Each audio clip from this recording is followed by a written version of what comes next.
আল্লাহ তাআলা বলেন, ও পৃথিবীর বিশ্বাসীরা, ও ম্যানকাইন্ড, ও ইমানদাররা, আমানুত্তাকুল্লাহ, তোমরা আমাকে ভয় করো, তোমরা আমার প্রতি নত জানু হও, তোমরা আমার কাছে মস্তক নত করো। আলোচনা যদি বুঝে থাকেন জবাব দেন, কার কাছে মস্তক নত করব? উঁচু আওয়াজে কথা বলি, কার কাছে মস্তক নত করব? পৃথিবীর কোনো পরাশক্তির কাছে কখনো কোনো মুসলমান নত হতে পারে না, মস্তককে অবনত করতে পারে না।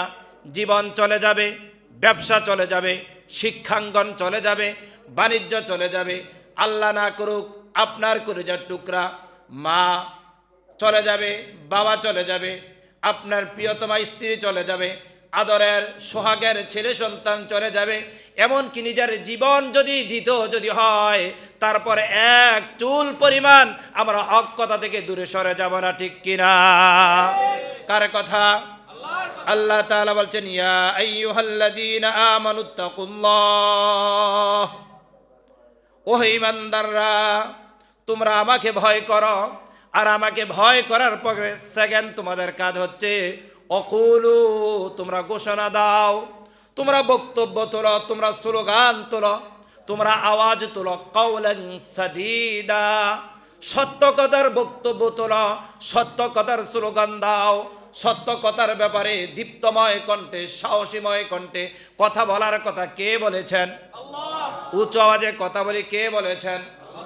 আমরা দেখেছি গত জুমার পরে বাংলাদেশের মধ্যে সম্ভাব্যময় একজন অন্যতম লিডার ছিলেন, নেতৃত্বের আসনে বসার মতন যোগ্য মানুষ ছিলেন,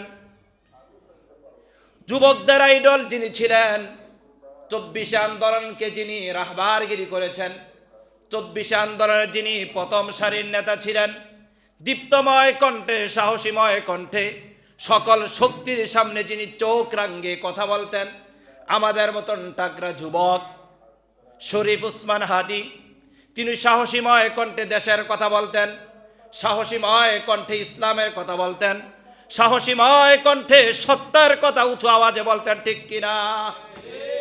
যারা নরপিশাচ, যারা ফেসিস্টের দোসর, যারা সমাজের সবচেয়ে ঘৃণিত এবং নিকৃষ্টময় মানুষ, সমাজের কীটপতঙ্গ, জাহান্নামের নরপিশাচরা গত জুমার দিনও জুমার সালাত সুন্দরভাবে আদায় করেছিলেন, মসজিদে ইমামের পিছনে দাঁড়িয়ে সুন্দরভাবে জুমার সালাত আদায় করেছিলেন। জুমার পরে তার নির্বাচনী প্রচারণার জন্য সে বেরিয়েছেন, নির্বাচনী প্রচারণা সে করেছেন। কিছু নরপিশাচ জাহান্নামের কীটগুলো তাকে গুলিবিদ্ধ করে আহত করেছিল। তারপর কয়েকদিন পরে, প্রায় 5 দিন পরে আল্লাহ তাআলার ডাকে সাড়া দিয়ে আমার প্রিয় ভাই, হাজারো যুবকের আইডল, সত্যের অতন্ত প্রহরী, যুবকদের অতন্ত প্রহরী, সত্য এবং নিষ্ঠার দীপ্তময় কণ্ঠের যুবক ছিলেন এই শরীফ উসমান হাদিকে তারা শাহাদাত বরণ করিয়েছেন, ঠিক কিনা? আমার ছেলেদেরকে উসমান হাদির মতন দীপ্তময় কণ্ঠে, বলিষ্ঠময় কণ্ঠে আওয়াজ তুলতে হবে। এক উসমান হাদি যদি মারা যায়, আমার মতন হাজার উসমান হাদি তৈরি হয়ে যাবে, হাজার উসমান হাদি জীবিত হবে, ঠিক কিনা? আমরা আবরার ফাহাদের কথা শুনেছি। আবরার ফাহাদকে নৃশংসভাবে, পৈশাচিকভাবে তাকে হত্যা করা হয়েছে, নিপীড়ন করা হয়েছে, জুলুম করা হয়েছে। এ আবরার ফাহাদকে যখন পৈশাচিকভাবে জুলুম করা হয়েছে, নির্যাতন করা হয়েছে, নিপীড়ন করা হয়েছে, নিপীড়নের স্টিম রুলার তার উপরে ওই সন্ত্রাসীরা যখন চালিয়েছে, এ আবরারকে দেখে দেখে এ উসমান হাদি তৈরি হয়েছে, ঠিক কিনা? এ আবরারকে দেখে সাদিক কাইয়ুম তৈরি হয়েছে, ঠিক কিনা? এ আবরারকে দেখে দেখে শাহাদাত বরণ করেছেন 24 আন্দোলনের সময় শহীদ আবু সাইদ বুক পেতে দিয়েছিল আবরারকে দেখে, ঠিক কিনা? তোমরা একজন উসমান হাদিকে মারবা, একজন উসমান হাদির মাথার মধ্যে গুলিবিদ্ধ করবা, তোমরা চিন্তাও করতে পারবা না আল্লাহ তাআলা হাজার হাজার লক্ষ লক্ষ উসমান হাদি এ জমিনে সত্য কথা বলার জন্য পয়দা করে দেবে, ঠিক কিনা?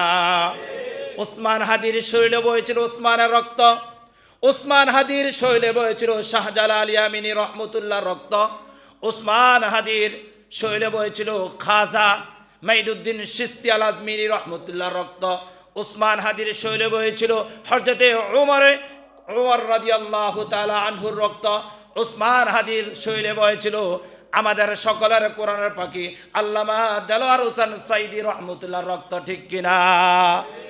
এক দেলোয়ার হোসেন সাইদিকে তারা হত্যা করেছে, হাজার হাজার দেলোয়ার হোসেন সাইদি তৈরি হয়েছে।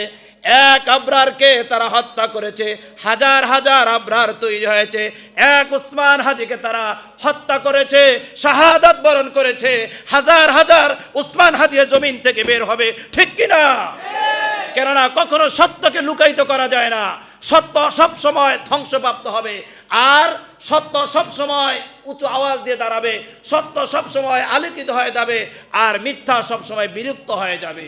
আল্লাহ তাআলা বলেন, বিসমিল্লাহির রহমানির রহিম, ওয়াকুল জাআল হক ওয়াজহাকাল বাতিল, ওয়াকুল জাআল হক ওয়াজহাকাল বাতিল, ইন্নাল বাতিলা কানা যাহুকা।